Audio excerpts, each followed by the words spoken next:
Hello guys, in this video I am going to show you how to change the channel ID in the HiPal application. But first I just want to mention, don't forget to subscribe to my channel, because at 10,000 subscribers I am going to show you my whole YouTube revenue statistics and growth strategy, as well as how to make money online. Let's jump into it.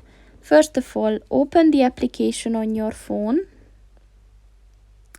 And then click on the phone icon at the friends section, and then click on the three dots at the top of the page on the right, and then just click on the change channel ID button. And as you can see, you can just basically tap anything that you want, and then just click on the confirm button. And that's pretty much it for this video, guys. See you in the next one. Goodbye.